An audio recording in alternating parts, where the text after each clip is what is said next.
So you know what I was thinking? I looked at these slides again this morning, and you've gotten a lot of the content from various speakers. So with your permission, I'm going right to some nuggets and try to almost make this half as long as it would have been, but I still think that you'll have the information that's important to you.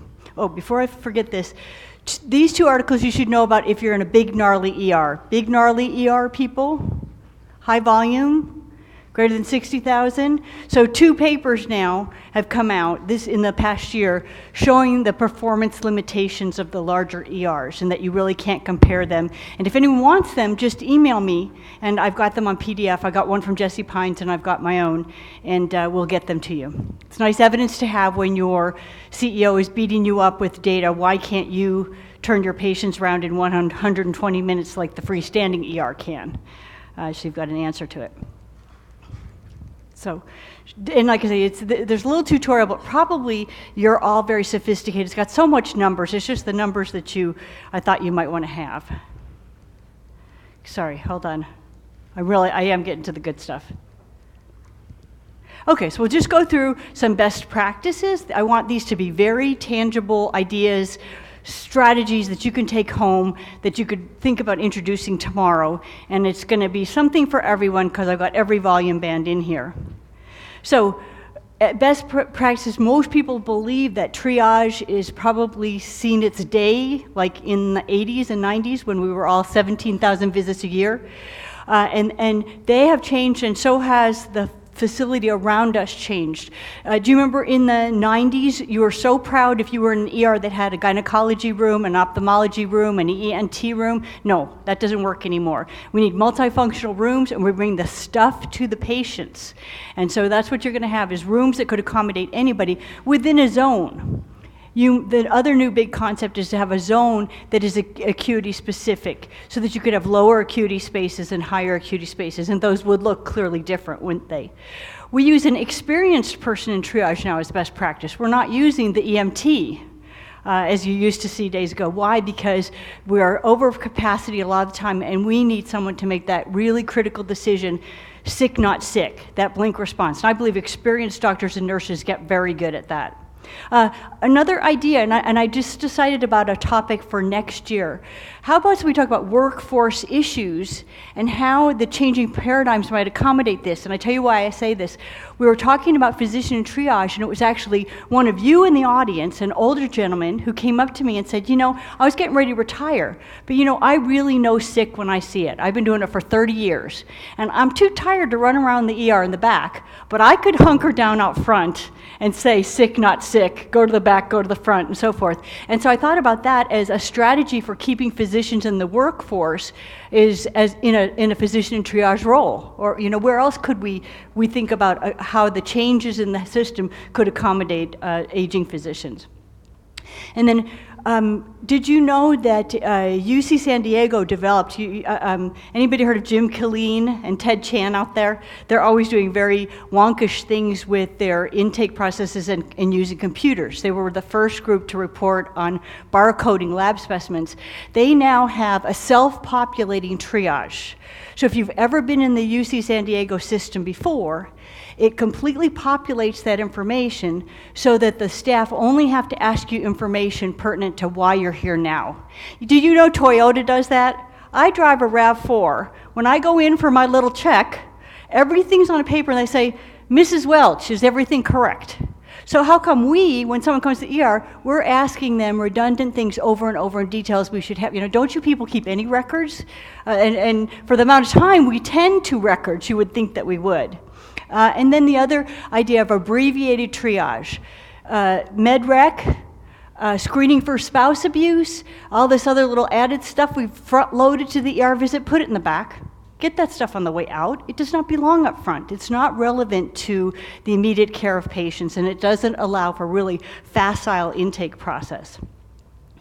And so it's interesting, I've seen ERs go from, like I say, I used to work in ERs. Anybody ever work in an ER where you did 24-hour shifts? When I was a resident, I remember, don't we miss those days, right? I don't think there are any of those very much anymore. And what do you say? 36 hours too. Oh, he's got me beat. And how did you know there was there? People would ring a bell, like a hotel bell? to let people know in the back who are knitting or sleeping or whatever know. So now there's phones and there's radios, there's audio cameras often that can tell you. And for a low volume ER, maybe that's how you want to staff your triage. Only certain hours of the day do you sit a body out there. The rest of the day you do it remotely that you can tell that someone has arrived and needs triage. And then I also, as you know, doc and triage and those kinds of intake models are very much where my heart lives. I believe they're very efficient and very appropriate. Okay, a few best practices in radiology, and Pam touched on some of this yesterday. Here's why I believe, and you told me this yesterday, you bear out what I hear in audience after audience, that lab is not the drag so much anymore, it's imaging. So a few things have happened. Any of you have your imaging read remotely, like Australia? Right? Nighthawk maybe? Or to be sure, a lot of radiology groups are reading for a whole system sometimes at night. I know I complain bitterly because Intermountain Healthcare, which has a large trauma center and 5 hospitals in the urban central region, have 1 radiologist reading at night. It does not work. So my x-ray people at my little outlying hospital get the imaging done. I can't get a reading. I wait an hour and a half for a reading. So some things have changed that have led to, I believe, longer turnaround for imaging. And you would have thought they would serve us better, that teleradiography would make it more efficient. It's not always. And the other thing is we have not kept pace. So look at the ER. Anybody been in the ER for 15 years and seen it go through a couple of expansions or whatever? Don't you still have the same amount of radiology you had? Most ERs still have 1 imaging suite for plain films, 1 imaging suite for CAT scans. They go elsewhere in the building for MRI, right? And even when you expanded, you might have twice as many rooms, you still have the same amount of capacity. So you remember that ER I showed you in one of my earlier talks at the University of Kentucky, the Chandler ER? They actually looked at their data and found that that was, creating a bottleneck and added more imaging. And as Pam said, you can add a tech to transport. That makes it so that your 1 CT scan is going 24/7, and the technician's always imaging and not transporting.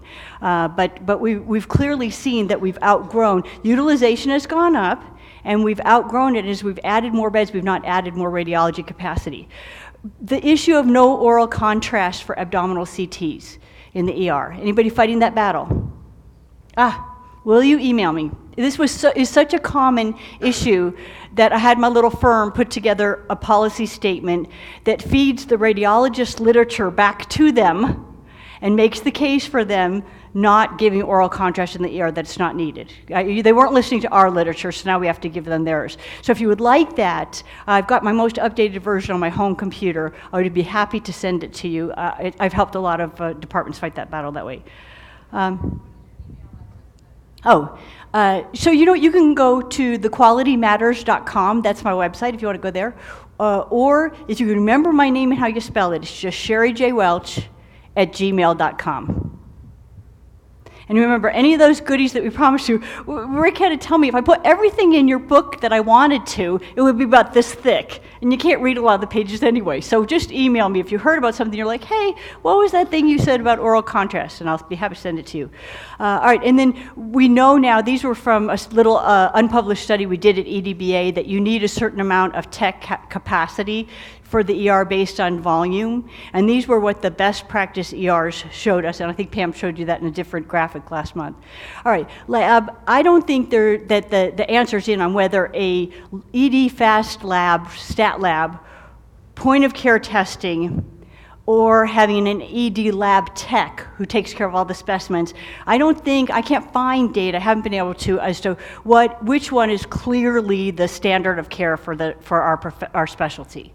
I think all of those are options, and I think as your census goes up, you need to choose one of those. Like, you can't have it that every nurse is drawing, labeling, and sending specimens. There's going to be too many errors. You can't have it that you have to wait for a tech to come down. So it's going to be one of those 3. Lab tech in the ER, point of care, lots of point of care testing from that lab tech, or a stat lab in the ER. And you heard about these other things Pam told you yesterday. Tube system, going to make you go deaf, but probably a must-have.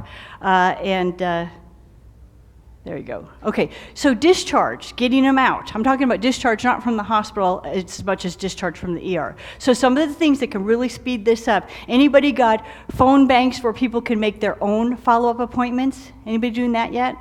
So I've seen that. So patients are actually instructed with a little pamphlet to go, because do you waste nursing time or your time scheduling follow-up appointments for your patients? Somebody else has got to do that, folks. We need the highly skilled clinicians, doctors and nurses, practicing to the top of their license. So decide who's going to do that, but the faster that goes and the more you offload it, the more you'll be able to expedite your discharges. Prescription writing is definitely, and I'm not talking about necessarily that you email the prescription to the pharmacy, but just ones that print up really fast. I remember when I was talking to you about working that freestanding ER. It's probably the easiest system I've ever seen. I pick a body part on the computer. I did it the first night I worked there. I'd never seen it before. It gave me some drop-down diagnoses. I touched the diagnosis. It recommended to me a follow-up person and some prescriptions. I'm like, oh yeah, that looks good, good. I clicked once, the paperwork came up, the referral came up, and the prescriptions came up. Is that slick? Anybody have anything that cool? I mean, it was the easiest discharge I've ever done. And so making the back end go faster, you'll get them out faster. And you know what, see if this isn't interesting, and want you to notice this. Look at your tracking board at like 6 p.m. when you're probably really starting to jam in your ER. And it's really fascinating to me because there will be 8 patients that have a queue that they can go, right? Don't you queue some way? If not on a tracking system, you put a chart in a certain box, somehow everyone knows this patient can go home. And don't you know, there's probably just about that number of people waiting in the waiting room. And what's that about? We're just not getting them out. And that's why the whole idea of paying attention to that back door and getting people out who can go quickly to open up the beds is a really good idea. It's not as sexy as talking about boarding, but I think getting discharged patients out is worth your time and attention. Getting follow-up, remember we're talking about closing the loop and not discharging people to the thin air. I've seen places developing an email system for letting doctors know that their patient was seen in the ER the night before. But again, electronic, not taking more clinician time. And then, of course, case management to help you get people home when they need special things. Then also the idea of a discharge space. Once a patient can go, you've decided they can go, they should not be occupying that bed. You have 1,500 minutes a day of bed time in that stretcher, on that gurney. That's precious to you. You don't use it as a park bench, people waiting. It should always be they're being evaluated or they're being treated, right? Or maybe transported. No one's just hanging out. So as soon as you decide that patients can go, why can't they go to a discharge waiting area? Why can't they pass through a discharge kiosk? In my dream of dreams, they're going to go back out to the waiting room and punch stuff into the computer and get their discharge paperwork there and save on even more man hours. Just simply tracking the time that a doctor flags a discharge and the patient actually leaves, it will get better, right? You know that Hawthorne effect. If you want to track the numbers and start showing people, just tracking that discharge time will make it get better. All right, and then admissions. Do you know the Marriott had bed control before we did? I mean, your average hotel had better systems for managing beds than most ERs do. Right up until a couple of years ago, who remembers this? It's a nurse in a room with a clipboard and maybe a whiteboard managing beds. It should now all be very electronic and very efficient. At the same time that a patient is discharged, the housekeeping gets the cue to clean it, right? Ludi Jagaminas started a policy at Yale, and unfortunately he wasn't here to tell us how he did it, but it's called the no refusal policy. And basically, they were at a tertiary care center. You can see how this is happening because it's happening everywhere more and more. He would make a call to get a patient admitted, and the consultant he called would complain. And, well, no, that should go to neuro. Well, no, that should go to cardiac. That should go to endocrine. That should go, you know. And they had a personal best of a patient waiting 8 hours while the services fought back and forth over who would take them. And so he passed through a no refusal policy. Let me tell you about the version of it on the nursing side and sort of patient flow side and so forth. So I worked with a critical access hospital last year that had trouble getting patients upstairs once they're admitted. And even if it's not very many, these people are very vocal, right? You know this. They go and complain. When grandma was waiting in the ER 3 hours to go upstairs, they complain when they're waiting. They know grandma's staying, they complain. And so we did 2 things. First, we made a no refusal. The CNO, and she was like a commandant. She was like a Nazi. She made it no refusal, which meant when the ER calls you, Floor, I'm sorry, somebody takes report. No refusal. Judy, sorry, pick up the phone and take that report. Just absolutely, she came down on it very hard, okay? We tracked unit by unit how long it took when we asked for the bed till we could get them upstairs. You know who the offenders are, right? Right now you're thinking 5 North and, 7 West or whatever you call your floors. You know who the hardest units are to admit to. So that was huge, and that took about 2 months for her coming down on nursing, tracking their data and giving it back to them. And then we did something else that ASAP would slap my hands for, but I'm going to tell you about it anyway. Have you heard of timed out orders? Have you heard about this? So a set of orders that allow a patient to go upstairs to a bed. And in smaller communities, this really matters. So the doc who's admitting is in his office. It allows the doctor who's admitting to come within 4 to 6 hours. You can time out your orders in any way that you want to. And it allows the patient to go upstairs and get comfortable in a bed and their nurses to start taking care of them. They're pretty generic orders. They're typically passed through an MEC first.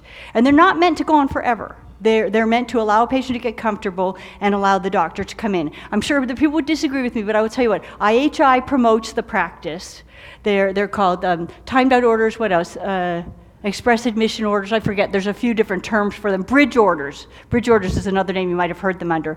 And if anyone is interested in that, I have some samples from different hospitals. But the combination of tracking the time to get people upstairs, no refusal policy on the part of the staff, and then helping the medical staff, who are very small, to finish their office hours before, or finish up a case in the OR before they'd have to go admit a patient, greatly changed this for them, and they've not had one fallout. They're getting their patients up within 45 minutes routinely now. So just a little.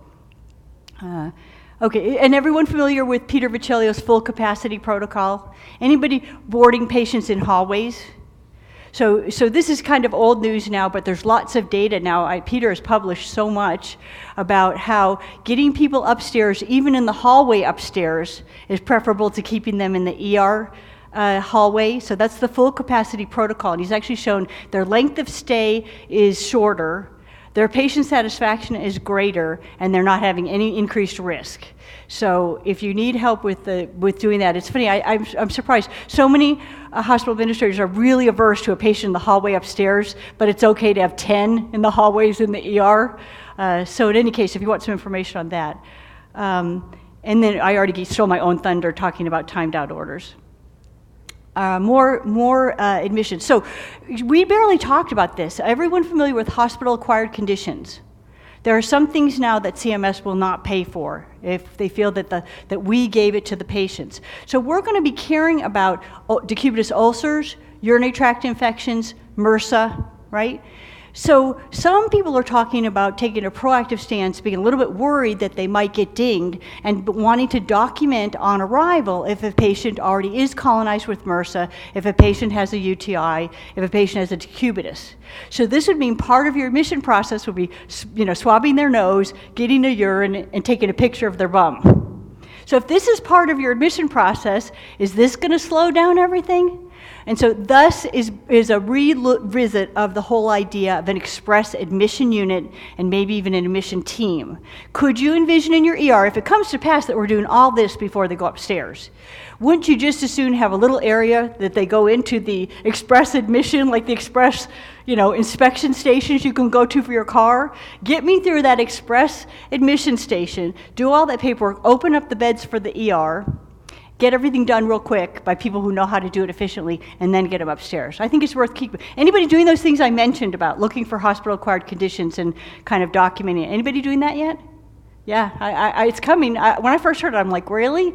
Yes, it will still be here, because if you're going to feel the sting of readmissions and prolonged admit decision to departure time and so many other things, you've got to start stopping the hemorrhaging. It's like 1,000 cuts. Death by 1,000 cuts, I think, is what it's like for the hospital administrator. So, okay, and anyway, all of these things I sort of already went over for best practices. All right, so some general strategies based on size.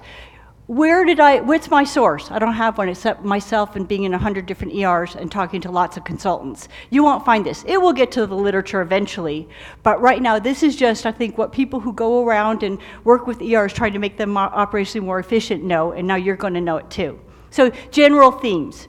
Higher acuity, Start looking at the next volume band. You know how Jim talked to you about volume bands? So you're at 40 to 60,000, but you have an admission rate of 25%. You're going to start looking early. How are the best hospitals in the 80,000 band, above 80,000, doing things? You're getting ready because the clinical intensity is greater if you have higher acuity. Lower acuity, I have one ER that has just an unbelievable number of kids. Remember, kids, lower acuity, less admission rate, are less sick. So then you're going to almost like look backwards and go towards those service lines that are kind of geared towards lower acuity, various streams of low acuity patient tracks. As the census goes up, the number of hubs go up. How many of you have a nice hub design in your ER? You may not, but you know what? You can make one. Remember I told you I've worked in, I believe, the worst designed ER on the planet.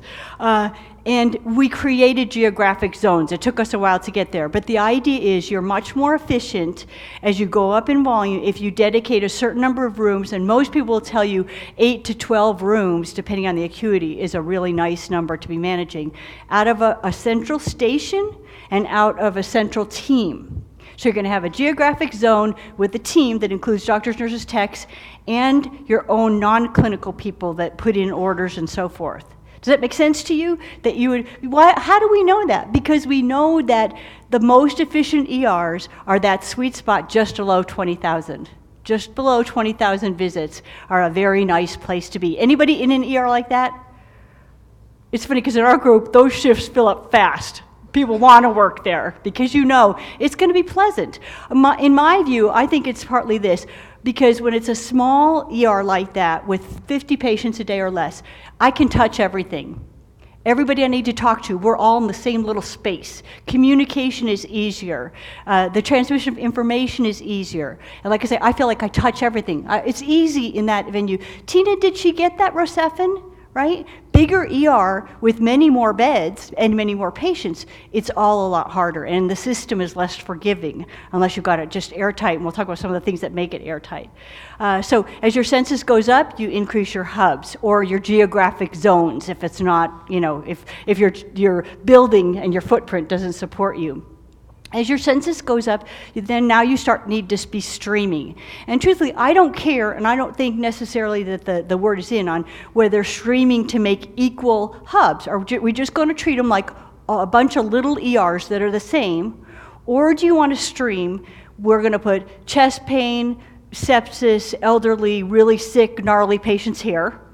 We're going to put lower acuity patients here. We're going to put ESI 3 over here. We're going to put chest pain here. So you're going to start doing a lot more patients streaming.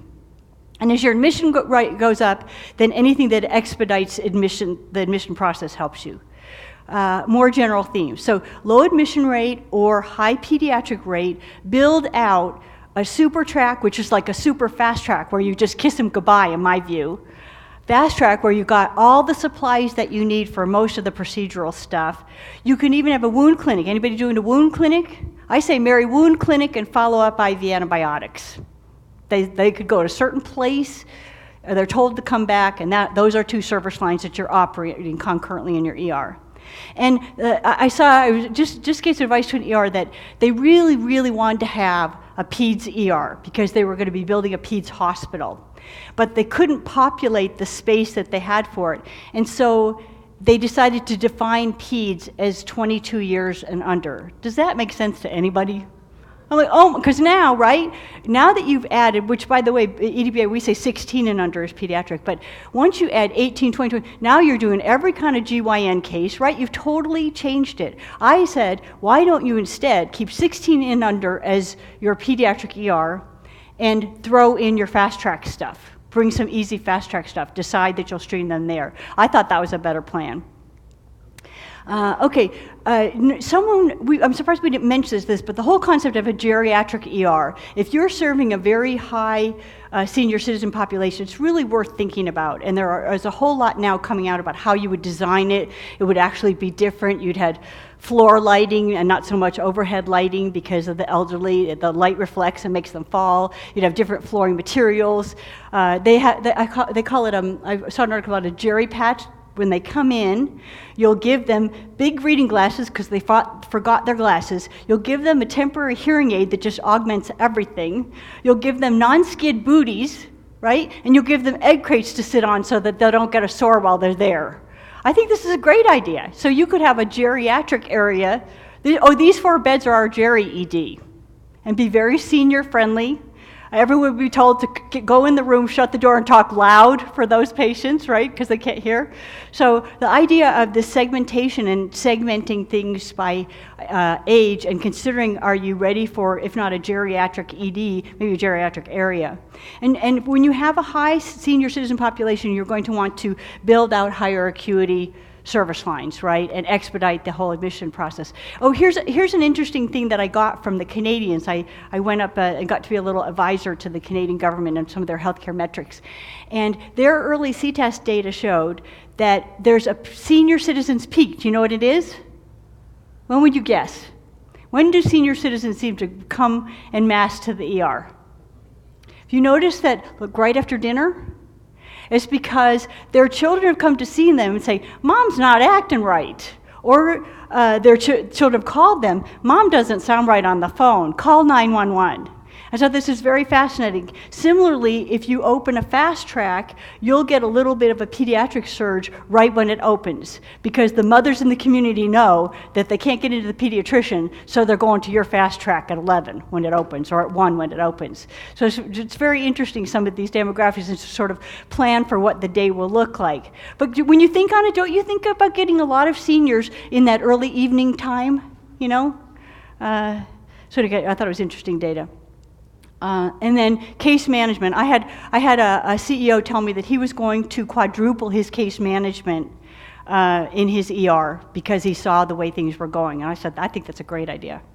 All right, 20,000 visits, easiest to work in, very forgiving. You touch everything. You're mostly going to do single coverage. There are a few things you can do to expedite it. I believe that this is a good setting for triage order sets, chief complaint-driven triage order sets. You can still probably do traditional nurse triage, the rate that your patients arrive, but maybe pull to full is a better strategy. You can do parallel processes, and of course we consider best practice to draw labs and put in an IV at the same time. Pre-printed discharge instructions can make things go faster. The good thing about those low volume ERs is they have capacity most of the day. They have the capacity most of the day. Okay, this is actually one of the hardest operationally because it's kind of surprising you how busy you are. You go from 20 to 40 and all of a sudden it's a completely different game. Now you're going to need double coverage. For sure, I believe that at the very latest at 28,000 visits, you have to start looking at somebody during the peak hours, and whether you want to put a doc in triage or open up a fast track with a doc, you know, one or the other needs to be considered. And oh, by the way, what if you don't quite need another doctor? Any of you medical directors, you're like, well, we don't really need another shift. Anybody doing that? So the whole idea here will be, let's build out the doctor's capacity. 2 best ways to build out doctor's capacity. 1, what is it? How can you spread your doctor farther in terms of their skills? Scribe, absolutely. So scribe, or the other one, mid-level. That doctor will just oversee and supervise. Those 2 ways are the 2 best ways. Maybe people know others. Those are the ones that I put my money on. I want to build out the doctor's capacity because I'm not quite ready to add another doctor. Okay. And by now, you're definitely overrunning traditional triage, and you've got to do something different. What they did in Pennsylvania is they did pull to full in the low parts of the day, and then when it got busy, they did a team. They had a little team and did team triage and decided who got a bed and who didn't. And so you definitely need different tracks by now. You need an ED lab tech, having nurses draw and run these things. I mean, I still see little ERs. Anybody got one where the nurse will draw the labs and somebody has to walk it to the lab because they don't even have a tube system? Anybody in that dire straits? There's still ERs like that. And now you're going to find that just talking to people isn't working. Now we need something else. So you're going to add radios, and eventually that's going to give way to dedicated cell phones. And by 30,000, I think you're going to need to think of at least some hours of the day with triple coverage. Maybe it'll be 2 docs and a mid-level, but you're going to have to build out the capacity. All right, 40 to 60,000. That's when it gives way to muffin top, right? You're overflowing the top of your jeans, big time in this size ER. And it begins to be a very unforgiving system, okay? Because you can't touch everything. Anybody worked in an ER and watched it go through these volume bands that we're talking about? It really, yeah, there you go. It really, isn't it a different beast? It's so different than when you started and it was like at 20,000. All right, so now it's the unforgiving system, and you've really got to start look at expediting flow. And so doc and triage and fast track. Maybe you would add a super fast track. Maybe you'd add a clinical decision unit. We didn't talk much about that, but what about somebody who won't qualify? They're not going to be there for, observation, but you're going to need them there for 8 hours, and there are increasingly numbers like that. So you're going to start adding to the patient segmentation. And if you get big enough and you have high enough acuity, you may have clinical decision unit and an observation area. So being willing to sort of see this coming before it's upon you is the real trick, I think. And the virtual bed strategies are a must by now. What do I mean by that? I mean, not everybody gets naked, put in a bed, and laying down. Okay, a lot of them we're going to see, evaluate, begin a diagnostic workup, and have them go and wait sitting someplace, which, oh, by the way, so one of the other speakers said they like that. Especially the seniors really like to just be sitting in a chair waiting for test results. This gives way to the results waiting room area. So when people started, they just cordon off a part of the waiting room and put signage up, results waiting area. But as you get more sophisticated, you'll find space to put them. In fact, I've encouraged this one ER that I'm working with, they've got a number of places where chairs and a television can sit. I'm like, this is results waiting area for zone 1. This is results waiting area for zone 2. Start getting creative about looking at your space. Where can I put some chairs and put some signage and create a flow space for my ER? And keeping track of them, that's another whole issue. You need to really understand how you'll keep track of them in your tracking system as you move them around the department. But there's no reason that I'll say it again, 1,500 bed minutes a day, use them to diagnose, use them to treat. No one uses them as a park bench. Right? So they wait someplace else.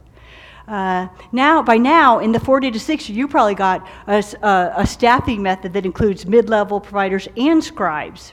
And you might even need 2 docs at night, depending on what your admission rate is. I like, actually before this, but absolutely by the 40,000 mark, I like a patient flow coordinator. Who knows what I mean by that? Do you want to say in a couple words? I put her on the spot. Here, I won't make you run around the room to do it. Never mind. All right. Just how about the idea that you have a nurse who's not taking patients? I bless your heart for being so devoted there. Because you guys did this, didn't you? Yeah, Deb, they did this in her shop. So it's a nurse who does not have any clinical duties other than to watch the flow in the department, to notice on the tracking system, we're getting backlogged in x-ray, what's going on? We're getting backlogged in labs, what's going on? And so someone to be sort of that watching it and be, kind of the command central, noticing things and tracing down problems and understanding. By now you've got 3 hubs. Remember we said operating in geographic zones, better still hubs. I love them when they're separate. And you're going to see an ER, if you will stay to hear this tour, you're going to see an ER that will show you a fabulous design that's got those kinds of hubs. He calls them bullpens. I don't care what he calls them. They're fabulous. And now here's the other thing that's happening at this point. You need clear ownership of every process. And so do you know what this means? It means cataloging everything that happens in your dang ER all day long and who's responsible for it. So I'm working with an ER that was trying to get a handle on how much on call they're using. How often do they call doctors on call? How often do they have to come in and so forth? And we couldn't get data that was adding up. And so I said, well, who's doing this? Who's doing the log? Well, sometimes Jeannie does it, she's the clerk, but then sometimes the docs do it themselves. And then if I'm here, so can you see what's as good as an answer as nobody owns that responsibility? When you ask a question, who's responsible for X in the ER, and you get the answer, we all do it, right? That's as good as nobody owning it. So for every task in the ER, from urine collection to putting in IVs, from pushing results to doctors, there has to be someone owning it by the time you're at this volume, or it won't work. Anybody got a ship that's operating that tightly right now? Because we're going to come and visit you next year. That's a tight ship, and that's what we need to strive for operationally. And then by now we're clearly paying attention to communication. Let us just say it's a done deal, that we've mapped out our communication strategy. We have our mediums that we use. Everyone knows, everyone's been trained in it, and we know, and there's very few overhead pages and a whole lot of texting and direct cell calls going on. And we also use maybe the tracker for non-acute information. Okay, and then, you already saw this, didn't you? Is this a duplicate, or it's not déjà vu for me? Okay. All right, so now this volume, up to double dock at night. Double dock and triage. Anybody ever seen a shop that does that? Double dock and triage?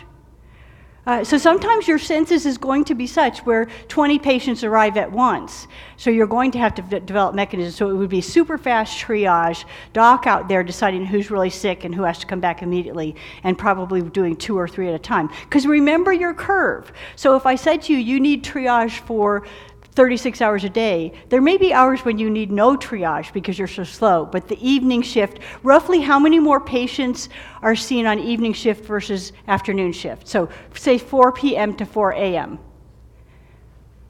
4 p.m. is about 400% greater than 4 a.m. It's quadruple, times 4. I don't know if I said that right, but 4 times as many, let's say. In any case, and so the new intake models, you might even have a pod, so the beds are all full, you've done everything that you can, and now you're going to set up a place where you take a triage team and go pod by pod. And Jim Augustine actually did this with a hospital. Tell me if this was not gutsy. 15-bed ER, 42,000 visits a year. Tight? Busy? He said, why don't you create 6 intake chutes, triage bays, little triage pods? Why don't you create that? Would you be willing to have the guts to try that? You've got 15 beds in your ER. Would you give up 6 for intake? Well, he convinced them to give it a try. So now they've got a roving team that's going bed to bed, assessing these patients, and a whole bunch are going to the results waiting room, and very few, oh, by the way, the number's going to be 1/3 or even 20% will actually need a bed. And it worked beautifully. It really worked beautifully. So you're going to use a newer intake model when you get to be this kind of volume. And you can have non-acute patient streams that really can go home almost from the little triage pod. Doctor says, you know what, this is just a pulled muscle in your back. I'm going to write you a prescription. Sit in the results waiting area and we'll get you out of here. Do patients like that? Yes, they actually really do. In fact, I was even surprised. St. Joseph of Orange, when their whole place was full to the brim, it's an ER in California, they took a team to the waiting room. And they went, person to person, look, we know this isn't private. If you want to wait for a room, you can. But if you want to, we'll talk to you. Well, I'll talk to you. I'll talk to you, doc. And it was unbelievable. I mean, we talk about privacy, but the patients more cared about timely care. And they actually would talk to a triage team in the waiting room. Okay, and then you're growing your fast track as well during the peak hours. You'll probably move to a 4th work hub. And who's familiar with the idea of the breathing ED? Okay, so the concept is this. If I told you you only need 1/4 of your capacity in the wee hours of the night relative to the late afternoon, why should they all be open? So if you've got nice geographic zones, or better still hubs, how about open them up during the day and bring them back at night? From what I've never been to Beaumont, but I understand that that's how they do it. I think they have seven zones or 7 hubs, and they open them and close them according to the day. Suffice to say, 24 hours case management by now, maybe even double staffed. And then dedicated service lines. And like I say, I like the idea of a geographic zone that might have a certain level of acuity assigned to it, right? Because real sick patients, we need really big rooms with open doorways, because as a team sport, we got to run in there sometimes and bring in a whole team and bring in x-ray. The ESI 3s that you still want to do a belly exam or whatever, you need a little space, but you don't need the space you need for the higher acuity. So geographic zones staffed with a team, hubs that expand during the day and then fold back down at night. Is it making sense? Are you kind of getting a vision, almost hearing a rhythm in your mind for how an ER should ebb and flow during the day? Okay, you heard that. And so my point is, don't do this, right? But by knowing what to expect, by knowing where you are, letting your data define you, now you can look ahead and say, okay, you know what, in a couple years, we're going to be in the next volume band. And oh, by the way, we admit almost 30%, so maybe we better start looking at it even sooner. And there's a menu of things that you can choose, and you would choose them based on your acuity and what your patients need from you. And basically, we're not planning our operations by intuition. It really is data-driven. Right, we're using that data and we're making it work for us in how we plan our operations. So, okay, thanks very much. Any questions? I in fact even went over with cutting out half my slides. What are you going to do? You can tell I love the subject. I think it's very interesting. I think it has direct applications. Did everyone get like one nugget to take home? Maybe? Couple? Okay, good. All right.